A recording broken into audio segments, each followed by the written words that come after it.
하나님께서 우리 성도님들을 모두 사랑하시는 줄 믿습니다. 아멘.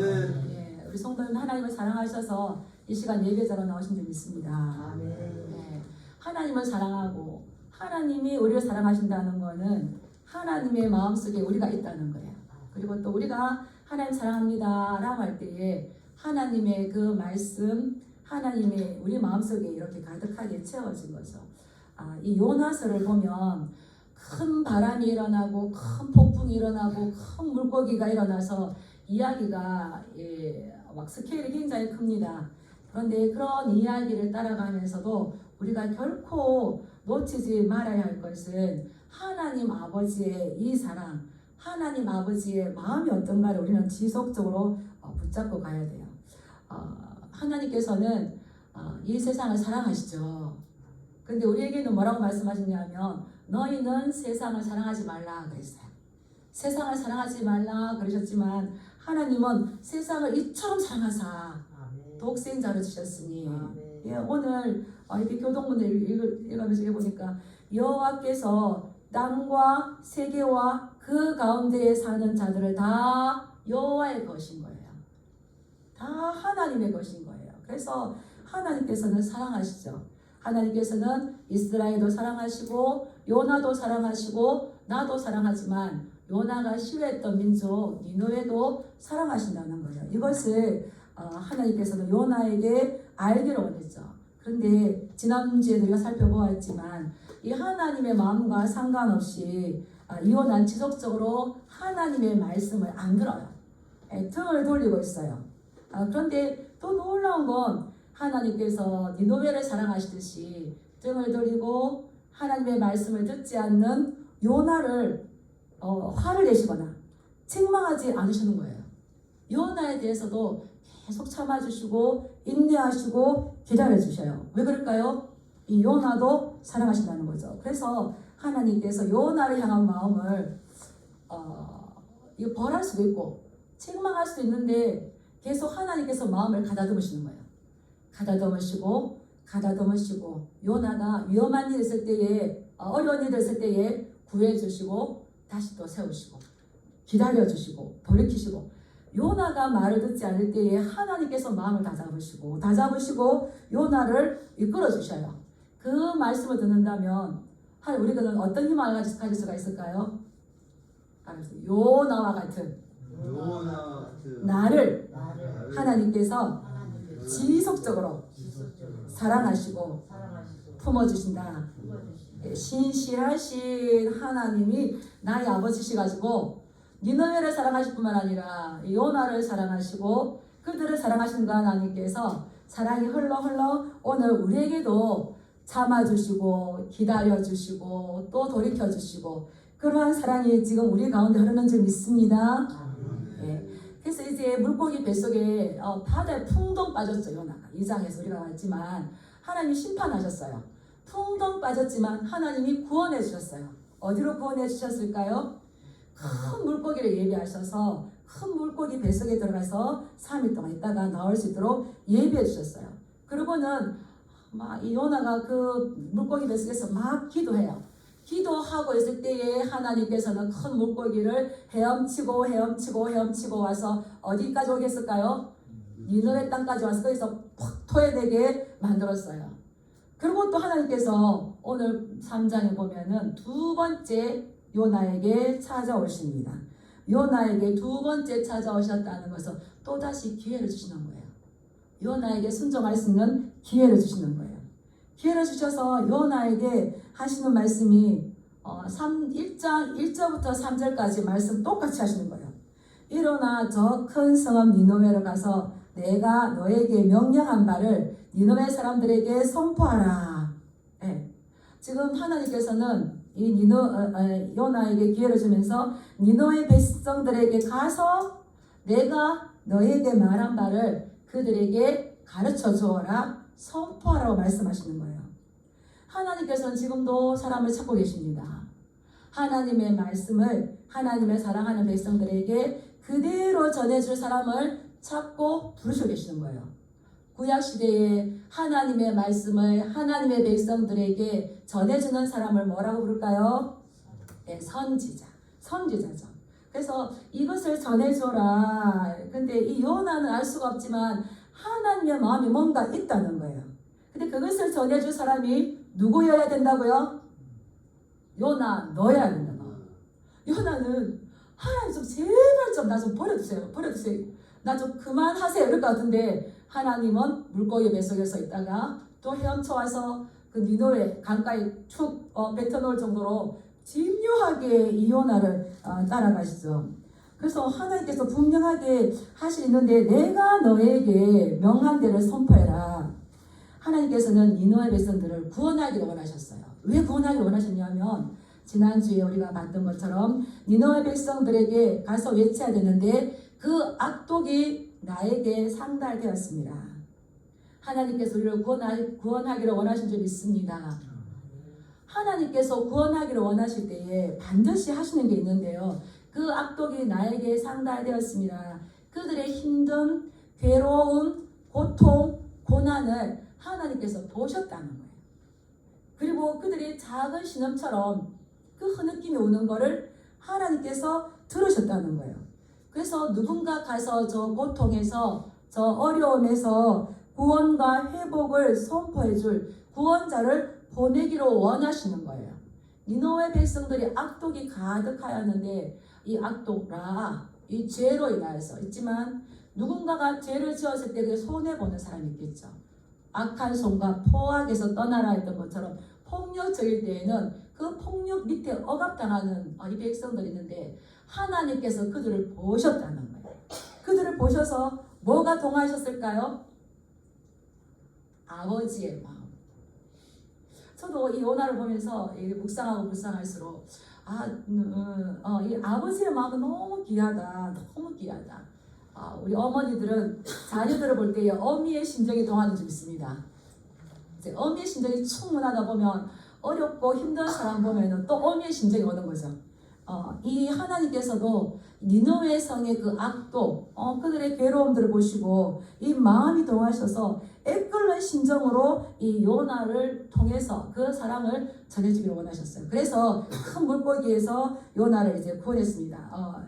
요나를 통해서 이 일을 하시길 원하십니다. 그래서 요나는 또 이 물고기 뱃속에서 살아나왔으니까 가기는 가야 돼요. 가기는 가야 되는데 어떻게 하는지 보겠습니다. 우리 3절 말씀 한번 볼까요? 3절 시작. 요나가 여호와의 말씀대로 일어나서 니느웨로 가니라. 니느웨는 사흘 동안 걸을 만큼 하나님 앞에 큰 성읍이라. 요나가 너는 가서 내가 그들에게 전해줄 말을 선포했을 때에 말씀대로 일어나서 니느웨로 가는데 니느웨는 얼마나 큰 성읍이냐면 사흘 길을 걸어야 그 길을 다 걸을 수 있는 이런 큰 성읍이야. 여기서 큰 성읍이란 말, 너는 일어나 저 큰 성읍 니느웨로 가서 큰 성읍이다. 이렇게 이야기할 때에 그 성이 크다는 말도 있겠지만 뭐 고대 시대의 성이 크면 얼마나 크겠습니까? 우리 촉성도 성, 사흘길 아니잖아요. 그런데 이 크다는 말은 또 다른 말로 하면 아주 중요하다. 나에게는 중요한 도시다. 이 말씀인 거예요. 그래서 이 중요한 도시, 내가 중요하게 여기는 도시. 왜냐하면 그곳에는 구원받아야 될 내 백성이 많거든요. 요나서 4장 11절에 보면 그 큰 성읍 니느웨는 좌우를 분별하지 못하는 사람 몇 명? 12만여 명이 있고 가축도 심히 많은 거예요. 그래서 그들을 구원하기 위해서 이 애끓는 아버지의 심정으로 너를 이제 가기를 원하는 거죠. 근데 이 요나는 일어나서 니느웨로 갔는데 얼마 동안 걷느냐면 4절의 말씀을 보면은 그 성읍에 들어가서 하루 동안 다니면서 40일이 지나면 니느웨가 무너진다. 40일이 지나면 니느웨가 무너진다. 이렇게 이야기하는 거예요. 사흘 길을 걸어서 크기도 하겠지만 어떨까? 집집마다 들어가서 못 들은 사람이 없도록 하나님이 그 악한 손과 그 포악에서 돌이키지 않으면 이 땅을 심판하실 건데 빨리 회개하고 돌아오시오. 또 못 들었는가 싶어서 또 붙잡고 하나님이 즉 이 땅을 심판하실 수밖에 없는데 회개하세요. 회개하시면 하나님 불쌍히실 겁니다. 이거를 붙잡아주면서 전해야 돼요. 근데 요나는 어떻게 했다고요? 뭐 누가 심판할 건지 왜 심판할 건지 이런 메시지가 정확하지 않고 그냥 하루길을 막다니 듣든지 말든지 40일이 지나면 니느웨 성이 무너질 것이다. 40일이 지나면 니느웨 성이 무너질 것이다. 이렇게 아주 짧게 해버리는 거예요. 근데 여기서 40일이 지나면 니느웨가 무너질 거다. 무너진다는 말을 우리가 주의해서 살펴볼 필요가 있는데 이 무너진다. 이거는 당시에 성경을 기록했던 히브리 말로 보면은 하파크예요. 그래서 이 무너진다 이 말은 이제 무너진다, 뒤집어 엎어버린다, 갈아 엎어버린다. 예, 땅에 뭔가 심기 위해서 어떻게 합니까? 갈아 엎어버리죠. 예, 뒤집어버리는 거죠. 이런 갈아 엎어버리다, 뒤집어버린다, 무너뜨려버린다. 이런 뜻이 있어요. 그래서 성경에서는 이 하파크라는 말을 어디다 썼는지 보니까 하나님께서 창세기 19장에 보면 소돔과 고모라를 멸하실 때에 이 하파크를 썼어요. 그래서 창세기 19장에 보면은 하나님께서 하늘 곧 여호와께로부터 유황과 불을 소돔과 고모라에 비같이 내려서 그 성읍들과 온 들과 성에 거주하는 모든 백성과 땅에 난 것을 다 엎어 멸하였더라. 엎어버리셨다는 거예요. 그 성들을 엎으셨다는 거예요. 좋은 집도 있지만은 불과 유황불을 내려서 엎어버렸다는 거예요. 들에 나는 모든 것들도 엎어버렸다는 거예요. 모든 사람들도 엎어버렸다는 거예요. 완전하게 심판이 있어서 멸망했다는 거죠. 그래서 40일이 지나면 이 성이 하파크할 것이다. 하나님께서 완전하게 성읍들, 사람이 들에 있는 모든 것들을 다 멸하여 버릴 것이다. 엄청나잖아요. 엄청난 심판을 이야기했는데 근데 하파크에는 또 다른 뜻이 뭐가 있냐면 변화해야 된다. 변화라는 말이 있어요. 변화. 이 변화라는 말은 우리가 에스더 9장 22절에 보면 슬픔이 변하여서 기쁨이 되고 애통이 변하여서 길한 날이 되어서 잔치를 베풀고 즐기며 서로 예물을 주고 서로 구제하게 될 것이다. 너희가 지금 대적에게 힘듦을 당하고 있지만 이것이 변하여서 좋은 날이 될 것이다. 예, 우리 에스더 9장 22절 한번 말씀 다시 한번 읽어볼게요. 에스더 9장 22절 시작. 이날에 유다인들이 그들에게 벗어나서 평안함을 얻어 슬픔이 변하여 기쁨이 되고 애통이 변하여 길한 날이 되었으니 이 두 날을 지켜 잔치를 베풀고 즐기며 서로 예물을 주며 가난한 자를 구제하라 하며 여기서 보면 슬픔이 변해서 어떻게 되는 겁니까? 기쁨이 되고 애통이 변해서 어떻게 됩니까? 길한 날, 좋은 날에서 잔치를 베풀 것이고 서로 선물을 주고 받고 할 때에 가난한 자를 잊지 말고 서로 구제해라 이 말씀 주시는 거죠. 그래서 성경에서는 이사야 61장에도 보면은 슬픔 대신에 화관을 씌워주시고요. 근심 대신에 찬송의 옷을 입혀주셔서 우리를 하여금 두렵고 근심 있는 자들에게 슬프고 고통당하는 자들을 하나님께서 기쁨이 되게 하고 찬송을 부르게 하시고 잔치를 할 수 있도록 해주시고자 하는 마음이 하나님 아버지의 마음인 거예요. 니느웨 백성 너희들 이제 40일 지나고 나면 심판이 임박했는데 뒤집어 엎어버리고 다 엎어버리는 이런 심판을 당할 것이 아니라 하파크해라. 너희들이 변화될 수 있도록 변화의 삶을 따르라. 이렇게 전해줄 때에 하나님께서 그렇게 만들 것인데 이제 전해주는 거예요. 그러면은 선택은 누구의 몫일까요? 두 가지. 갈아 엎임을 당할 것인가? 변화되어서 슬픔이 기쁨으로 바뀔 것인가? 애통이 노래로 바뀔 것인가? 선택은 누구의 몫인 겁니까? 예, 니느웨의 몫인 거예요. 이게 하나님의 사랑이에요. 선택은 또한 내가 무엇을 선택할 것인가에 우리의 몫인 거죠. 그런데 놀랍게도 니느웨 백성들은 무엇을 선택합니까? 우리 이제 5절 말씀 한번 읽어볼게요. 5절 시작. 니느웨 사람들이 하나님을 믿고 금식을 선포하고 높고 낮은 자를 막론하고 굵은 베옷을 입은지라. 이렇게 짧게 40일 지나면 무너지리라 짧게 전했는데 이 짧은 메시지에도 불구하고 니느웨 백성들은 이 회복, 구원, 변화의 단어에 반응을 해서 그들은 회개하는 거예요. 어떻게 했습니까? 하나님을 믿고 금식을 선포하고 높은 사람이나 귀족이나 하천 낮은 사람이나 다 굵은 베옷을 입고 회개하는 거예요. 한 사람만 회개하는 게 아니고 우리 가족 회개하자, 우리 동네 회개하자, 우리 도시 회개하자. 아주 집단적인 회개가 일어나는 겁니다. 근데 또 더 놀라운 건 누가 회개를 할까요? 예, 우리도 6절 한번 읽어볼까요? 시작. 그 일이 니느웨의 왕에게 들리매 왕이 보좌에서 일어나 왕복을 벗고 굵은 베옷을 입고 제위에 앉으리라. 더 놀라운 건 그 나라의 이 왕이, 니느웨의 왕이 백성들이 회개했대 이 소식을 듣고, 아니 감히 어떤 듣도 보도 못한 선지자가 우리나라에 들어와서 우리나라 망한다 그래, 저놈 잡아와라, 이렇게 하지 않고 왕도 보좌에서 일어나서 왕복을 벗고 굵은 베옷으로 갈아입고 제위에 앉았다는 거예요. 이 말은 회개했다는 거예요. 왕도 일어나서 회개했다는 거예요. 우리가 성경을 잘 알지만 성경 역사 중에서 선지자가 전한 이 심판의 메시지를 듣고 회개한 왕이 과연 몇 명이나 있을까요? 없어요. 있긴 있어요. 아주 드물어요. 근데 아주 적국의 나라 아수르 그 니느웨 왕은 이런 심판의 메시지를 듣고 왕이 일어났어요. 그리고 넌 왕복을 벗었어요. 그리고 회개할 때는 베옷을 입었어요. 그 제위에 앉았어요. 이렇게 이 말은 누구냐면 똑같이 일어났는데 요나는 선지자였어요. 요나는 일장에서 일어났어요. 일어났는데 적극적으로 일어나서 어딜 갔습니까? 도망을 쳤어요. 근데 니느웨 왕은 일어나서 회개를 했어요.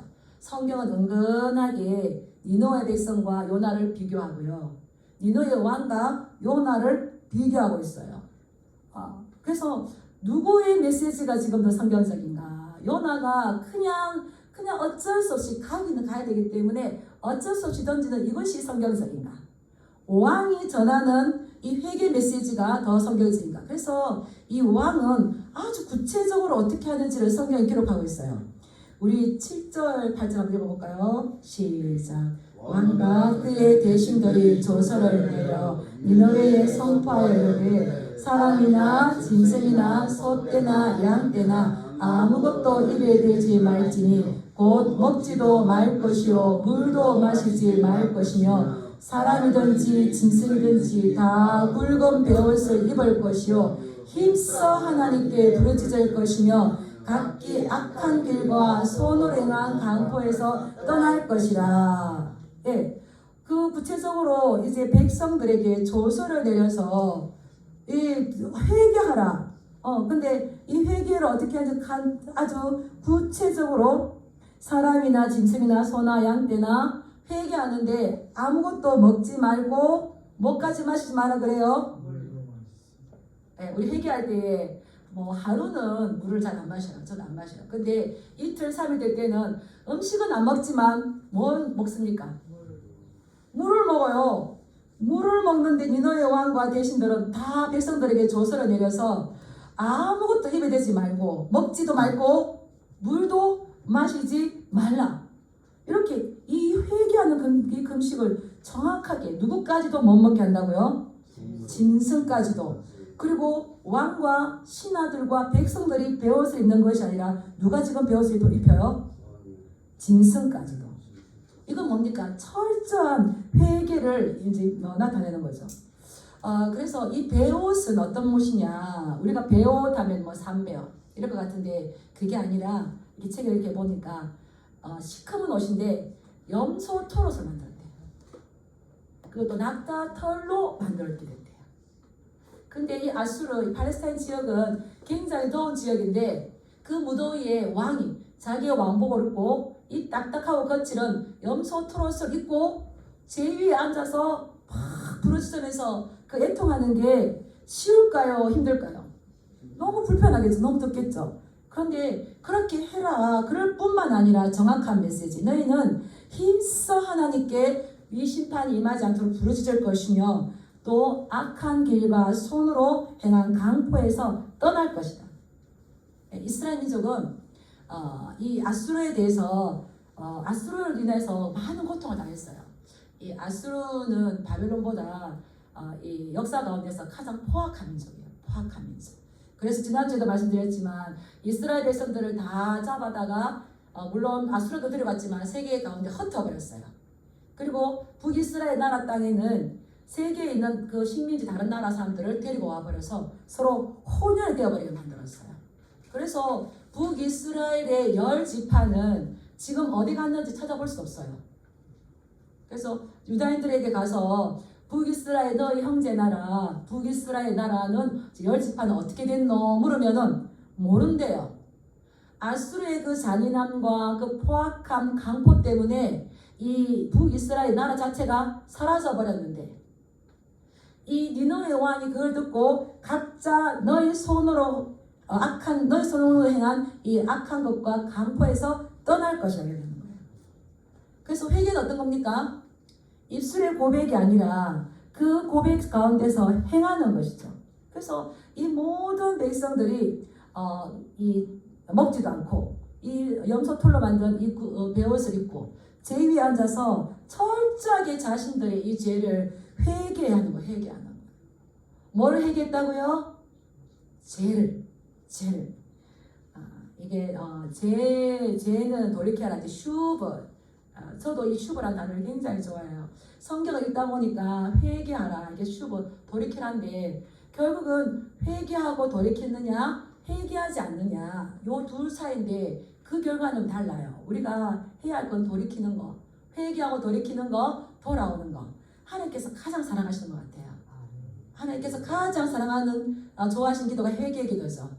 근데 이 신약에서는 우리가 이 죄를 뭐라 하냐면 많이 들어보셨을 거예요. 하마르티아예요. 하마르티아. 관역을 빗나간다는 거죠. 궁수가 활을 딱 쏘았는데 관역에 맞지 않고 엉뚱한 데 맞으면 옆에 있었던 사람이 하마르티아 이렇게 한대요. 빗나갔다는 거죠. 점수가 없는 거예요. 그런데 그냥 빗나가는 것만 아니고 이 궁수가 어떤 것도 활을 쏘았을 때에 세 가지 경우가 나옵니다. 세 가지 경우. 활을 쏘았는데 첫 번째는 힘이 약해가지고 이 화살이 날아가다가 중간에 툭 떨어졌어요. 그것도 죄인 거예요. 그것도 이제 잘못한 거죠. 그리고 또 이거를 쏘았긴 쏘았어요. 방향을 제대로 못 맞춰가지고 엉뚱한 데로 빗나갔어요. 또 어떤 경우가 있을까요? 그렇지. 내 앞에 사람은 힘도 약하고 방향도 잘못했는데 나는 정확하게 쏠 것이다 해서 활실을 당겨가지고 정확하게 딱 놨는데 뒤로 넘어가 버렸어. 이것도 하마르티아에서 말하는 죄인 겁니다. 어떻습니까? 내가 힘이 너무 약해서 하나님 말씀을 실천하지 못해요. 지키지 못해요. 내가 약해서. 이거 하나님께서 기뻐하지 않는다는 겁니다. 그래도 하긴 했는데 방향이 달라. 하나님의 계획과 하나님의 뜻과 방향이 달라요. 이것도 성경을 말하는 죄인 거죠. 근데 또 너무 열심히 해서 이 관역이 뒤로 넘어가 버렸어요. 누가복음 22장에 보면 예수님께서 베드로에게 하시는 말씀이 나와요. 베드로에게 미리 말씀하시죠. 시몬아 시몬아 사나는 너를 밀 까부르듯이 까부를 거지만 그러나 나는 너의 믿음이 떨어지지 않도록 기도한다. 아멘. 그래서 우리가 약해서 가다가 떨어지기도 하지만 어떻습니까? 다시 주워와서 다시 또 할 수 있다. 그렇죠? 또 방향 조준이 잘못되었지만 그러나 시몬아 나는 너의 믿음이 떨어지지 않기 위해서 너를 위해 기도한다. 우리가 힘이 없어요. 내가 잘 몰라요. 이렇게 하지만 지금도 그 하나님께서 그 예수님께서 내가 너를 위해서 기도한다 했는데 지금도 하나님 보호자 우편에서 우리를 위해서 기도하고 계시는 줄 믿습니다. 그 하나님께서 그 예수님께서 나를 위해서 지금 보호자 우편에서 기도하고 있다. 누군가 너를 위해서 기도하고 있다. 누군가 너를 위해서 응원하고 있는데 우리가 힘이 약해서 앉아 있을 수 있을까요? 벌떡 일어나는 거죠. 그런데 이 성경이 뭘 제라하냐면 사형리가 있어요. 사형리 보면은 적극적일 때는 하나님께 반항하게 되며 소극적일 때는 하나님 말씀에 무관심하게 되는데 이것이 성경이 말하는 죄입니다. 적극적으로 반항하지 않아도 소극적으로 하나님의 말씀에 무관심한 거, 나는 죄를 안 지었어 이렇게 하지만 그것 또한 성경에서는 죄라고 한다는 겁니다. 그런데 이 죄는 반드시 어떻게 된다고요? 돌이키고 행동의 변화를 가지고 와야 되는데 너 이스라엘 이 40일이 지나면 니느웨가 무너질 거다. 이 소리를 듣고 돌이킨 왕이 누구예요? 니느웨 왕인 거예요. 그들의 변화된 삶을 가지고 오는 게 오히려 이 니느웨 백성들이었어요. 그런데 4장까지 쭉 읽다 보면 요나는 돌이켰을까요? 돌이키지 않았을까요? 돌이키지 않았어요. 돌이키지 않았어요.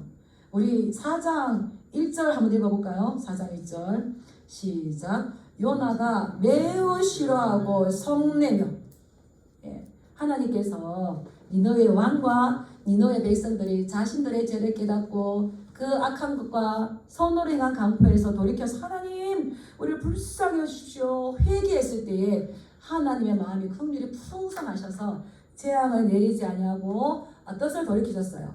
이것을 보고 요나는 어떻게 했다고요? 성을 냈어요.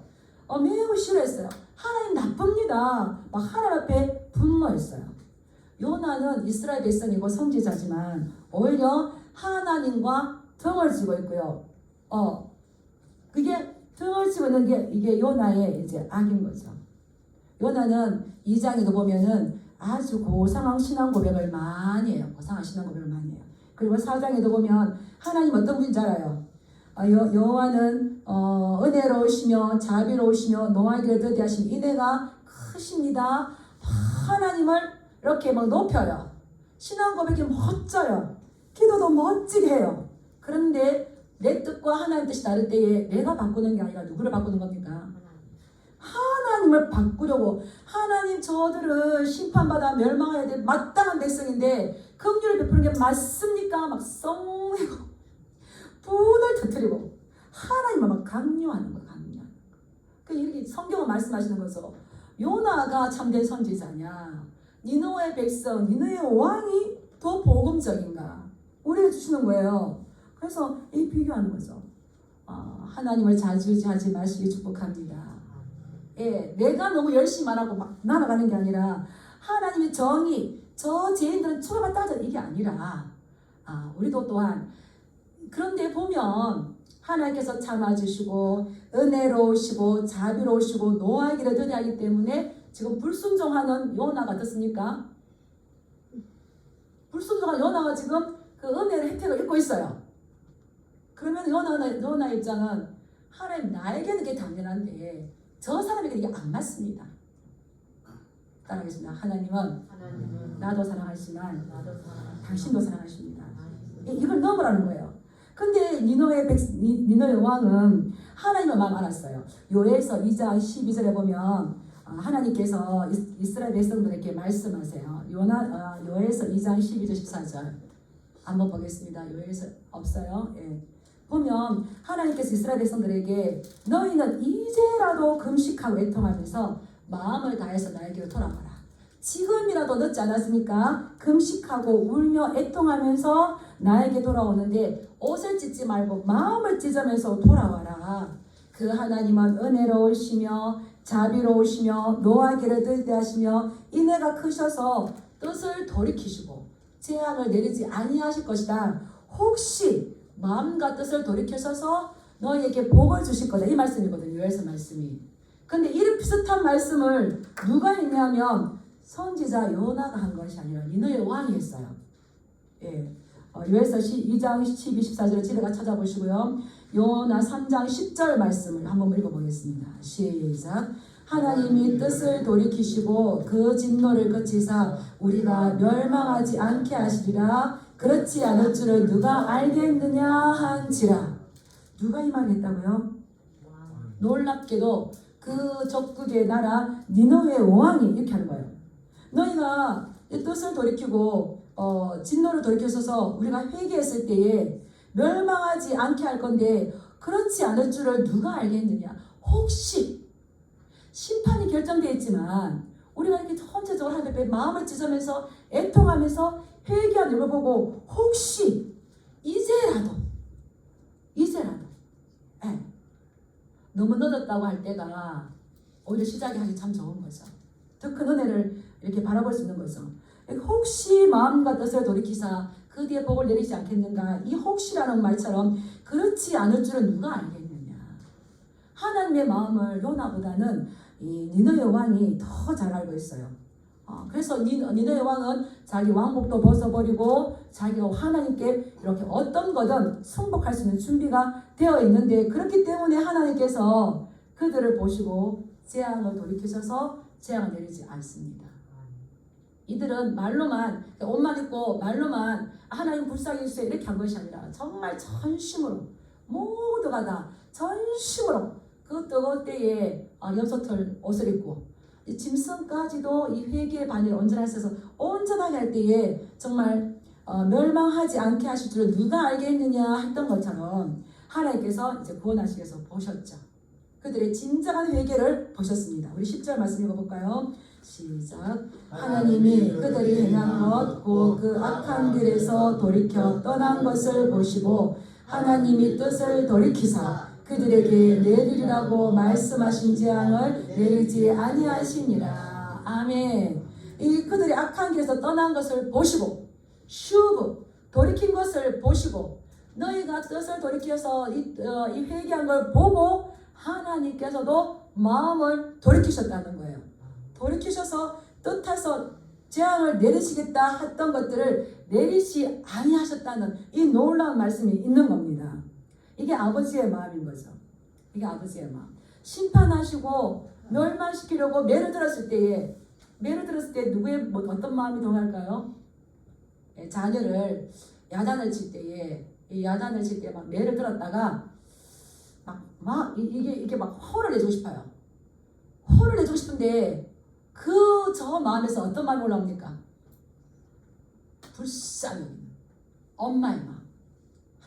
저 자식 내가 때려서 막 내가 잘못이지. 그래서 어떤 어머니는 자기 장단지를 때렸다고 그러잖아요. 자기 장단지.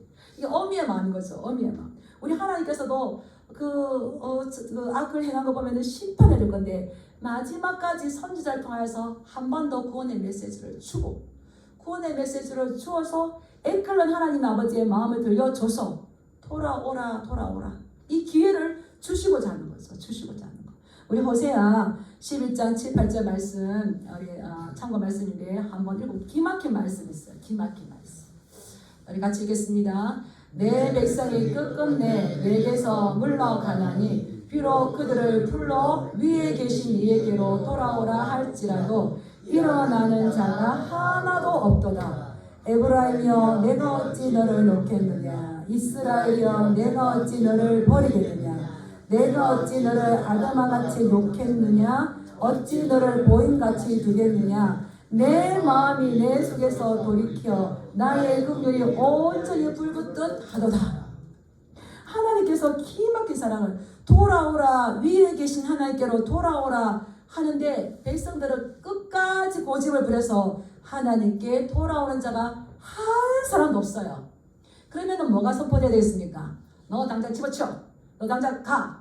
이렇게 심판을 해야 될 건데 하나님께서 그때의 아버지의 심정이 이렇게 와서 이거를 포기하지 못하시는 거예요.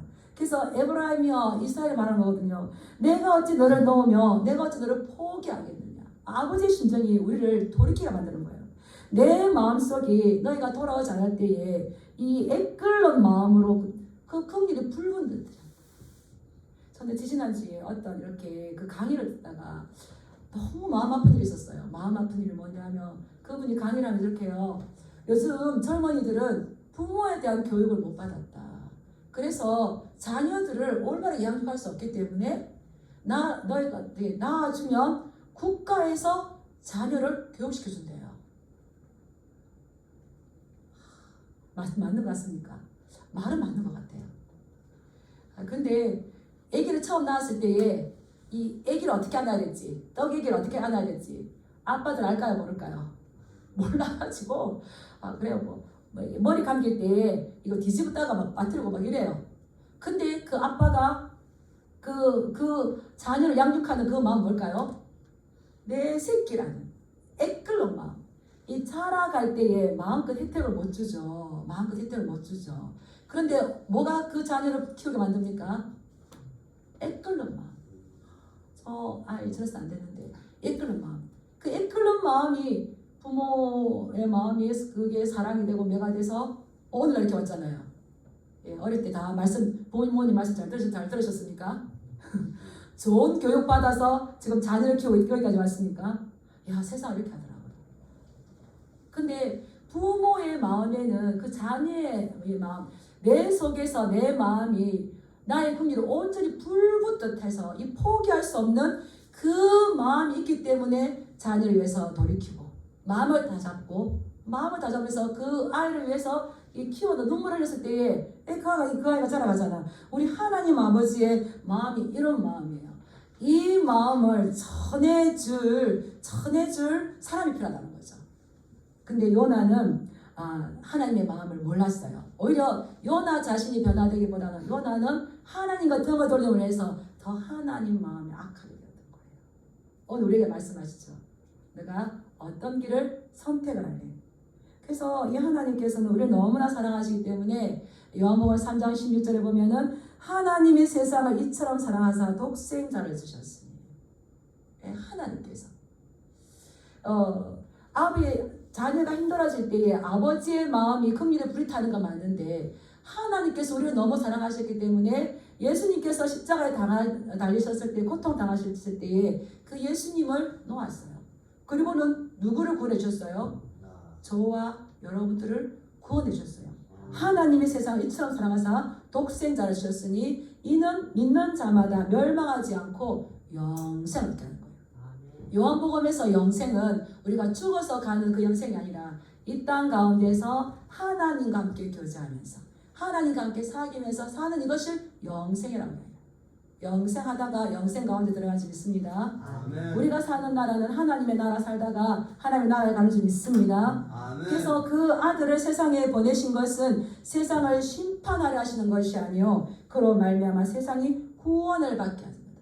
너희가 슈보하고 돌이켜서 돌아올 때에 나도 너희를 심판할 것이 아니라 슬픔이 변하여서 기쁨이 되게 하시고 애통이 변하여서 기쁨이 되게 하는 이것을 주기로 원하신 하나님 아버지의 마음, 그것을 우리가 받고 우리가 누리고 또 사망의 고통에 절망 가운데 있는 그들에게 이 사랑을 전해주는 그런 아름다운 전달자가 되시길 주님의 이름으로 축복합니다. 아멘. 네, 기도하겠습니다.